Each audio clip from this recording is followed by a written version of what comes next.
యోగాతో బరువు తగ్గటం సులభం కేవలం 21 రోజుల్లో.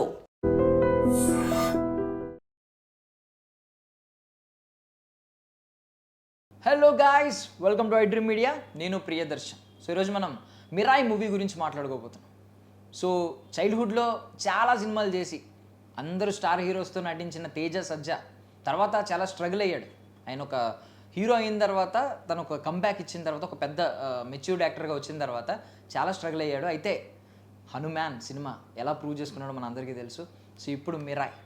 సో తెలియకుండానే అంటే ఒకప్పుడు స్ట్రగ్లింగ్ స్టార్ కాస్త ఇప్పుడు కొంచెం లక్కీ స్టార్గా మారిపోయాడు అనమాట. ఆయనకి ఇలాంటి సినిమాలు పడడం ఆయన అదృష్టం రియల్లీ. ఎందుకంటే చాలామంది ఇప్పుడు తేజ సజ్జా సినిమానే అంటారు. బికాజ్ ఆయన హీరో కాబట్టి, ఆయన భుజాల మీద ఈ సినిమా అలా నడుస్తుంది కాబట్టి.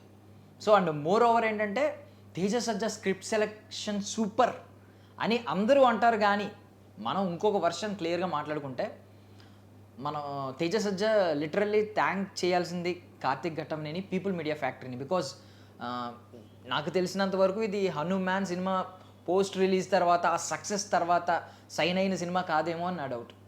హనుమాన్ రిలీజ్ కంటే ముందే మేబీ సైన్ అయి ఉండొచ్చు. ఇంత బడ్జెట్, ఇంత లార్జ్ స్పెక్టాకిల్ ఒక తేజ సజ్జా లాంటి హీరో మీద ఒక 60 crore బడ్జెట్ పెట్టడం అనేది లిటరల్లీ వాళ్ళు చాలా మంచి పని చేశారు. అండ్ తేజ సజ్జా వల్లే ఈ సినిమా కూడా అండ్ ఒక స్టార్ కాస్ట్ని పెట్టుకుంటే మేబీ స్టార్డమ్ ఈ విధంగా ఆలోచించేవారు. కానీ ఇది కంప్లీట్లీ ఒక స్టోరీ డ్రివెన్ సినిమాగా మారిపోయిందనమాట. అండ్ తేజ సజ్జా నార్త్ వాళ్ళకు కూడా నేషనల్ మీడియాలో కూడా ఒక స్టేట్మెంట్ పాస్ చేశారు. సో యంగ్స్టర్స్, మేము ఇలాగా ధర్మం గురించి సినిమాలు తీస్తున్నప్పుడు మీరు అప్రిషియేట్ చేయాలి తప్ప మీరు ఏంటి ఇలాంటి సినిమాలు తీస్తున్నారు, రిలీజియస్ ఎక్కువ తీస్తున్నారు, ఇలాంటి మాటలు అనకండి అని చెప్పి ఒక మంచి వేలో ఆయన అయితే వెళ్తున్నారు. ఆయనకి నిజంగానే పని చేయి ఫలితం ఆశించకు అన్నట్టు, ఆయన ఫలితం ఆశిస్తున్నారో లేదో నాకు తెలియదు కానీ ఫలితం అయితే చాలా గొప్పగా వస్తుందన్నమాట. మిరాయి అయితే మాత్రం అద్భుతం.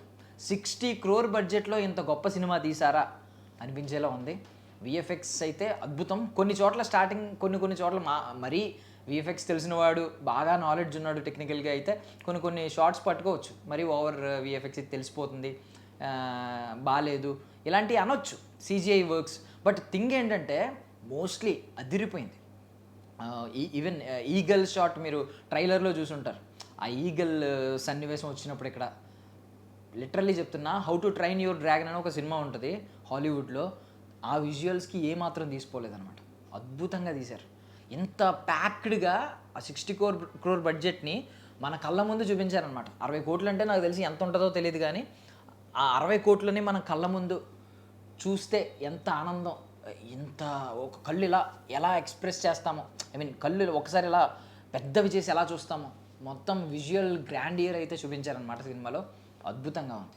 అండ్ స్టోరీ కూడా మాట్లాడుకుంటే ఇప్పుడైతే మనం ట్రైలర్, టీజర్, ఫస్ట్ గ్లిమ్స్ ఇవి చూసినప్పుడే మనకు ఆల్మోస్ట్ ఇది ఒక సక్సెస్ఫుల్ సినిమా అని చెప్పి ముందుగానే చాలామంది ఫిక్స్ అయిపోయారు. ఎందుకంటే ఆ స్టోరీ లైనే చాలా అద్భుతంగా ఉంది. ఆ ప్లాట్ లైనే అశోకుడి కాలంలో ఒక 9 పవిత్ర గ్రంథాలు అండ్ అవి ఒక వ్యక్తికి ఎవరైతే చెడు చేయాలి అని కోరుకుంటున్నాడో ఆ వ్యక్తికి చేతికి చిక్కితే భూమి అంతమైపోద్ది, దానిని ఆపాలి. దానిని ఆపడానికే ఈవెన్ మిరాయ్ కింద ఒక సూపర్ యోధా అని ఒక సబ్ టైటిల్ ఉంటుంది, క్యాప్షన్ ఉంటుంది, ఆ సూపర్ యోధా కావాలి. సో ఇదన్నమాట సినిమా. అండ్ మన అందరికీ తెలుసు మంచు మనోజ్ గారు బ్లాక్ స్వర్డ్. అండ్ మన తేజ సజ్జా విషయానికి వస్తే మనోడి పేరు వేద అనమాట. తను యోధాగా మారతాడు. ఎలా మారాడు ఏంటి అనేది, అసలు వీళ్ళిద్దరికీ కనెక్షన్ ఏంటి, ఈ 9 గ్రంథాలు ఏంటి, 9 గ్రంథాలు ఇతనికి ఎందుకు చిక్కుతాయి, అంటే మంచు మనోజ్ ఎందుకు చిక్కించుకోవాలనుకుంటాడు, చిక్కితే ఏంటి ప్రమాదం, అసలు ఈ బ్యాక్ ఎండ్లో ఇంత స్టోరీ ఏం జరుగుతుంది నిజంగా. అండ్ మనం ట్రైలర్, టీజర్ వాటిలో చూస్తే లాస్ట్లో శ్రీరాముడి పాదం పడడం కొంచెం చూసాం. ఆ రిఫరెన్స్ ఏంటి, అసలు శ్రీరాముడికి ఈ కథకి సంబంధం ఏంటి, అసలు మధ్యలో మిరాయ్ అనగానే మనకు ఒక స్టిక్ చూపించారు, ఒక ఆయుధం అని చెప్పి చూపించారు. ఆ ఆయుధం ఏంటి, దాని పవర్స్ ఏంటి, సో ఇలాంటివన్నీ ఉంటాయన్నమాట. అద్భుతంగా ఉంది, బాగా డిజైన్ చేసుకున్నారు. అంటే మనం ఒకవేళ ప్రయారిటైజ్డ్ వైజ్, ర్యాంకింగ్స్ వైజ్ ఇస్తే కనుక ఫస్ట్లీ దీనికి బాగా క్రెడిట్స్ ఇవ్వాల్సింది విఎఫ్ఎక్స్ అండ్ సిజిఐ గురించి అనమాట. నీకు ఆ విజువల్ అవుట్పుట్ అయితే మాత్రం చాలా గ్రాండియర్గా ఉంటుంది. హాలీవుడ్ సినిమాకి ఏమాత్రం తీసిపోదు అనమాట. And story next part, story కూడా అద్భుతంగా ఉంది. అండ్ మెయిన్లీ మన హరి గౌరాని మెచ్చుకోవాలన్నమాట ఆయన ఎందుకంటే మొత్తం ఫస్ట్ ఒక సినిమా కంప్లీట్గా ఆయన టేక్ ఓవర్ చేసుకుని ఎంత లార్జ్ స్కేల్లో వస్తున్న సినిమాని ఆయన మొత్తం భుజాల మీద వేసుకుని ఆయన కూడా నాకు తెలిసి చాలా నిరీక్షించుంటారు ఈ సినిమా రిలీజ్ అయిన తర్వాత ఖచ్చితంగా నాకు పేరు వస్తుందని. నిజంగా అద్భుతంగా ఉంది. మ్యూజిక్ చాలా చోట్ల చాలా సన్నివేశాలని బాగా ఎలివేట్ చేసింది. ఈవెన్ బయటకు వచ్చిన తర్వాత కూడా లిటరల్లీ మ్యూజిక్ బీజిఎం కొంచెం సేపు మైండ్లో రన్ అయ్యింది. ఈవెన్ మీరు ట్రైలర్ ఎండింగ్లో అది చూస్తారు కదా, ఐ మీన్ రుధిర పవన రుధిర ఇదనమాట. ఇవన్నీ బాగా మ్యూజిక్ మైండ్లో అయితే బాగా టర్న్ అయింది. అండ్ థింగ్ ఏంటంటే కొంచెం ఒకవేళ నెగిటివ్స్ మాట్లాడుకోవాలి అనుకుంటే కొంతమంది మోస్ట్లీ ఏంటంటే ఓవర్ ఐ మీన్ ఆ బిల్డప్, ఒక బిల్డ్ ఉంటుంది కదా, బిల్డప్ అంటారు కదా, ఎప్పుడైనా ఒక హీరోని ఎలివేట్ చేయడానికి ముందు ఒక బిల్డప్ క్రియేట్ చేయాలి. సో చాలా బిల్డప్ క్రియేట్ అయి ఉంటుంది. లాస్ట్ వరకు కూడా మీకు నిజంగా ఆ బిల్డప్ ఉంటుంది. దాన్ని ఏమంటారు, ఒక బ్యాక్గ్రౌండ్ స్టోరీ ఎలా అవుతుంది, లాస్ట్కి వీళ్ళిద్దరికి ఫేస్ ఆఫ్ ఎలా అవుతుంది, ఇవన్నీ అవి లాస్ట్కి వచ్చేసరికి మేబీ కొంచెం క్విక్గా అయిపోయిందా ఎండింగ్ అనే డౌట్స్, అనే కంప్లైంట్స్ మేబీ కొన్ని వినొచ్చు కొన్ని చోట్ల. బట్ థింగ్ ఏంటంటే పోస్ట్ క్రెడిట్స్ తర్వాత, క్రెడిట్స్ వచ్చి పడిపోయినాయి కదా అని చెప్పి బయటకి అయితే వెళ్ళిపోవద్దు. పోస్ట్ క్రెడిట్స్ తర్వాత మళ్ళీ మీకు ఒక సర్ప్రైజింగ్ ప్యాకేజ్ ఉందన్నమాట. And starting voice over already చాలామంది వినే ఉంటారు. నేను ఒకవేళ వినకపోయి ఉంటే మాత్రం నేను స్పాయిల్ చేయదలుచుకోలేదు. ఒక చిన్న వాయిస్ ఓవర్ ఉంటుంది స్టార్టింగ్లో అండ్ ఎండింగ్లో, 1 minute వాయిస్ ఓవర్. అది ఒక స్టార్ హీరో, అందరికీ ఇష్టమైన, అందరికీ చేరువైన, అందరికీ డార్లింగ్ లాంటి హీరో అనమాట. ఆయన వాయిస్ ఓవర్ ఒకటి ఉంటుంది. బాగుంది సినిమా అయితే. Completely power packed cinema. Mostly ఎవరైతే కొంచెం లైక్ మన హనుమాన్ లాంటి సినిమాలను ఇష్టపడే వాళ్ళు ఖచ్చితంగా దీన్ని అయితే ఎంజాయ్ చేస్తారు. విఎఫ్ఎక్స్, విజువల్ గ్రాండియర్ కోరుకునేవారు, విజువల్స్లో బాగా సంతృప్తి చెందేవారు ఖచ్చితంగా దీన్ని ఇష్టపడతారు. అండ్ స్టోరీ డ్రివెన్ సినిమాలను ఇష్టపడే వాళ్ళు కూడా ఖచ్చితంగా, ఎందుకంటే ఎలిమెంట్స్ అన్నీ కనెక్ట్ చేయడం, దీని వెనక మైథాలజీ రిఫరెన్స్ తీసుకోవడం, దీని గురించి జానరా గురించి క్లియర్గా చెప్పుకోవాలంటే ఇది ఒక ఫ్యాంటసీ యాక్షన్ అడ్వెంచర్.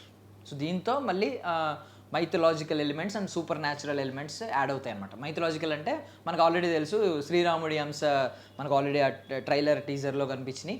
అండ్ అశోకుడు చరిత్ర కూడా యాడ్ అయ్యింది. ఇవన్నీ పవిత్ర గ్రంథాలు ఇవన్నీ యాడ్ అయినాయి. సూపర్ న్యాచురల్ ఎలిమెంట్స్ అంటే ఏంటంటే కొంచెం ఈ తాంత్రిక శక్తులు ఇవన్నీ సూపర్ న్యాచురల్ ఎలిమెంట్స్లోకి వస్తాయి. దాంతోపాటు ఒక ఫ్యాంటసీ యాక్షన్ అడ్వెంచర్ ఈ సినిమా. అద్భుతంగా ఉంది literally. And mainly Shriya Saran గురించి మాట్లాడుకుంటే, కాస్ట్ గురించి మాట్లాడుకుంటే, శ్రేయా శరణ్ ఈ సినిమాకి బాహుబలిలో శివగామి రమ్యకృష్ణ అయితే దీనిలో శ్రేయ కూడా అలాంటి క్యారెక్టరైజేషన్ అనమాట. అండ్ ఆమె సినిమా మొత్తానికి సెంటర్, ఒక ఆవిడే సోల్ సినిమాకి. అండ్ తేజ సజ్జా, మంచు మనోజ్ గురించి మాట్లాడుకుంటే, తేజ సజ్జా మీద కొంతమందికి ఇంకా ఆల్రెడీ హనుమాన్తో ఆయన ప్రూవ్ చేసుకున్నప్పటికీ కొంతమందికి ఇంకా కొంచెం డౌట్ ఉండొచ్చు, ఏంటి ఇంకా ఫ్లూక్లో వెళ్తున్నాడా, ఏదో ఫ్లూక్లో సక్సెస్ అవుతుందా అని. వాళ్ళందరికీ దీంతో సమాధానం చెప్పాడు. ఆయన అయితే ఫ్లూక్లో వెళ్ళే వ్యక్తి కాదు. ఆయన మీద పెట్టిన నమ్మకాన్ని ఆయన ప్రూవ్ చేసుకుంటున్నాడు అనమాట. ఆయన 100% ప్రూవ్ చేసుకున్నాడు. ఇక్కడ మంచు మనోజ్ విషయానికి వస్తే చాలా స్టైలిష్ విలన్. మనం ఆల్రెడీ ఆ చిన్న క్లిప్స్లో చూసినప్పుడే, బ్లాక్ స్వర్డ్ గ్లిమ్స్ చూసినప్పుడే మనకి అర్థమైంది. అద్భుతం ఆయన అసలు. ఐ మీన్ ఒక యాంటాగనిస్ట్గా ఆయన జర్నీ కనుక కొనసాగిస్తే మాత్రం ఆయనకి ఒక లాంగ్ రన్ ఉంది, ఒక మంచి కెరియర్ ఉండబోతుందని అర్థమవుతుంది. ఆయన డైలాగ్ కూడా ఒకటి ఉంది, నా గతం, ఒక డైలాగ్ మనం ఆల్రెడీ ట్రైలర్లో చూసాం కూడా, నా గతం నక్షత్రం, నా ప్రజెంట్, నా వర్తమానం ఊహాతీతం అని చెప్పి. లిటరల్లీ ఆయన గతంలో ఒక స్టార్ ఫ్యామిలీ నుంచి వచ్చిన వ్యక్తిగా కొనసాగిపోయారు. అంటే సినిమాలు చేస్తూ మంచు మనోజ్, మోహన్ బాబు గారు అబ్బాయిగా మంచు ఫ్యామిలీ నుంచి వచ్చిన వ్యక్తిగా హీరోగా కొనసాగారు. ఇప్పుడైతే ఊహాతీతం అన్నారు. నిజంగానే ఆయన ఊహాతీతం. ఆయన యాంటాగనిస్ట్ రోల్స్ చేయాలి అనుకోవడం ఖచ్చితంగా ఆయనకి చాలా మంచి మైలేజ్ తెచ్చి పెడుతుంది అనమాట. ఎందుకంటే ఆ పవర్ఫుల్ డైలాగ్ డెలివరీ కావచ్చు, ఎక్స్ప్రెషన్స్ కావచ్చు, దాన్ని ఏదంటారు ఆహార్యం, ఆహం, అవన్నీ చూపిస్తారు కదా. సో ఖచ్చితంగా. బట్ థింగ్ ఏంటంటే నాకు లిటరల్లీ కొంచెం ఏమనిపించిందంటే, ఇంకా కొంచెం క్యారెక్టర్ ఆర్క్ కొంచెం పెంచుంటే బాగుండేది. దానికి స్కోప్ ఉంది, ఆ పొటెన్షియల్ ఉంది. ఎందుకంటే బ్లాక్ స్వర్డ్ అనే క్యారెక్టరైజేషన్ అద్భుతం. దాంట్లో ఉన్న క్యారెక్టర్ మన మంచు మనోజ్ గారు కూడా, ఆయన కూడా మంచి పొటెన్షియల్ ఉన్న వ్యక్తి కాబట్టి ఇంకొంచెం ఎలివేట్ చేసి ఉంటే ఖచ్చితంగా విలన్స్ డామినేటింగ్ హీరోస్ అని మనం అనుకుంటూ ఉంటాం కదా, అలాంటి విలన్ అయ్యేవారు. ఇప్పటికీ కూడా మంచి డామినేషన్ ఉంది. బట్ థింగ్ ఏంటంటే మేబీ వాళ్ళు కూడా క్యాలిక్యులేషన్స్ ఉండి ఉంటాయి, కొంచెం విలన్ ఇంకా ఎలివేట్ చేస్తే హీరో హీరోని డామినేట్ చేస్తారు అనే క్యాలిక్యులేషన్స్ వల్ల మేబీ అక్కడి వరకు పరిధి పెట్టారేమో. బట్ ఫైట్స్ ఉన్నాయి, ఆయనకు కూడా బాగున్నాయి. అండ్ మన తేజ సజ్జా సూపర్ హీరో అనే సినిమాలకి కేర్ ఆఫ్ అడ్రస్ అయిపోయేలా ఉన్నారు. ఆయన సూపర్ హీరో అనగానే ఫస్ట్ చాయిస్ తేజ సజ్జా వచ్చేలా ఉన్నారనమాట. రితికా నాయక్ సో కూల్ మంచి మెచ్యూర్డ్ పర్ఫార్మెన్స్ ఇచ్చింది ఆమె సినిమాలు మనం ఎక్కువగా చూడలేదు. ఫస్ట్ సినిమా మనకు బాగా నచ్చింది అశోకవనంలో అర్జున కళ్యాణం, హాయ్ నాన్నలో చిన్న క్యామియో మాత్రమే. బట్ ఈ సినిమాలో ఒక త్రూ అవుట్ ద ఫిల్మ్ ఉంది, ఒక మంచి మెచ్యూర్డ్ యాక్టింగ్ ఉందన్నమాట. అండ్ సాంగ్ ఒకటి వైబ్ ఉంది బేబీ సాంగ్ సూపర్ హిట్ అయిపోయింది, మొత్తం బాగా ట్రెండ్ అయింది. కానీ సినిమాలో అయితే సాంగ్ లేదు. ఒకవేళ పెట్టుంటే మాత్రం మధ్యలో ఫోర్స్ఫుల్గా సాంగ్ పెట్టుంటే మాత్రం కొంచెం డిస్టర్బ్ చేసినట్టే అనిపించేది అనమాట. అండ్ ఓవరాల్ స్టోరీలో సీరియస్గా వెళ్తున్న స్టోరీలో కొంచెం కామెడీ ట్రాక్ ఒకటి నడుస్తూ ఉంటుంది. అంటే హీరోకి ఒక కాంబినేషన్ గురించి కూడా మాట్లాడుకోవాలి. తేజ సజ్జా అలాంగ్ విత్ గెటప్ సీన్లో సో మనం కొన్ని కాంబినేషన్స్ ఉంటాం. అంటే లైక్ మెగాస్టార్ చిరంజీవి గారు బ్రహ్మానందం, పవన్ కళ్యాణ్ గారు అలీ, సో ఇలాగా కొన్ని కాంబినేషన్స్ ఉంటాయి. హీరోతో పాటు ఒక కామెడీ టైమింగ్ ఉన్న యాక్టర్ ట్రావెల్ అవ్వడం, మంచి కామెడీని జనరేట్ చేయడం. సో లాస్ట్ హనుమాన్ తర్వాత మళ్ళీ రిపీట్ అయ్యింది, బాగుంది. తేజ సజ్జా అండ్ గెటప్ సీను ఇది నాకు తెలిసి రిపీట్ చేస్తారేమో ఈ కాంబినేషన్ అనేది నా అంచనా అనమాట. అండ్ ఒక వేరే పోలీస్ ట్రాక్ ఒకటి నడిచింది, అది కొంచెం కామెడీగా ఉంటుంది అనమాట. అంటే మనం ఫ్యాంటసీ వరల్డ్లో అలా వెళ్తున్నప్పుడు ఊహించుకుంటున్నప్పుడు మధ్యలో వీళ్ళు వచ్చి కొంచెం ఫన్ జనరేట్ చేద్దామని ట్రై చేశారు. స్టార్టింగ్ నాకైతే కొంచెం ఏంటిది అనిపించింది, బట్ తర్వాత మాత్రం అది కూడా కొంచెం మధ్యలో సరదాగా నవ్వించే ప్రయత్నం అయితే చేశారు, అది కూడా బాగానే అనిపించింది. ఓవరాల్గా సినిమా అయితే వర్త్ వాచింగ్ అనమాట, ఖచ్చితంగా చూడొచ్చు. So don't miss it in theatres. నా సజెషన్ అయితే ఫస్ట్ ప్రయారిటీ ఈ వీక్లో మిరాయికి వెళ్ళండి. That's all. Thank you so much guys, I hope you enjoyed it. మళ్ళీ కలుద్దాం. And don't forget to subscribe to iDream. And for more videos, Please subscribe to iDream. Please subscribe to iDream. Please subscribe iDreams. And please subscribe to iDream. For more videos, subscribe to iDream. please like, share and subscribe to the channel. Congratulations, iDream. Subscribe to iDream. Subscribe to iDream. So subscribe to iDream Media. iDream ki iDream team andarki huge congratulations. Please subscribe iDream Media. Please subscribe to iDream. Subscribe iDream. Please subscribe to iDream. iDream అంటే నా కళల channel subscribe చేసుకున్న నోరు తిరుగుతలేదు, మీరైతే గంట గుర్తు కొట్టండి. For more such videos, please subscribe to iDream.